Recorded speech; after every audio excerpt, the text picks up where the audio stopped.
बहुत समय पहले ग्रीस की धरती पर एक राजा रहता था, राजा मिदास। उसके पास सब कुछ था, महल, खजाने, सेवक और अनगिनत सोना। लेकिन उसकी आंखों में हमेशा एक ही चमक रहती थी, लालच की। एक दिन जंगल में राजा मिदास को एक बूढ़ा आदमी मिला, थका हुआ, भूखा और बहुत कमजोर। मिदास ने बिना कुछ पूछे उसकी सेवा की। कुछ दिन बाद पता चला वो कोई साधारण व्यक्ति नहीं, बल्कि भगवान डायोनिसस का मित्र था। भगवान राजा से प्रसन्न हुए और बोले, मिदास, तुमने मेरे मित्र की सेवा की है, मांगो जो चाहो, तुम्हारी एक इच्छा पूरी होगी। राजा बोला, मुझे ऐसा वरदान दीजिए कि मैं जिसे भी छूं वो सोना बन जाए।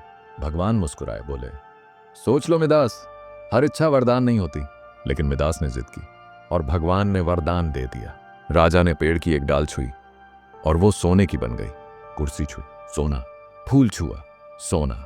कपड़े छुए, सब चमकने लगे। राजा मिदास खुशी से पागल हो उठा। अब मैं सबसे अमीर हूं, अब सब कुछ मेरा है। जब राजा खाने बैठा तो जैसे ही उसने रोटी उठाई वो सोने की बन गई। पानी उठाया, वो भी सोना। राजा भूखा था, प्यासा था, पर कुछ खा नहीं पा रहा था। उसके चेहरे पर अब डर था। इतने में उसकी बेटी कमरे में आई, मुस्कुराती हुई अपने पिता के पास दौड़ी। राजा ने उसे गले लगाया और उसी पल वो सोने की मूर्ति बन गई।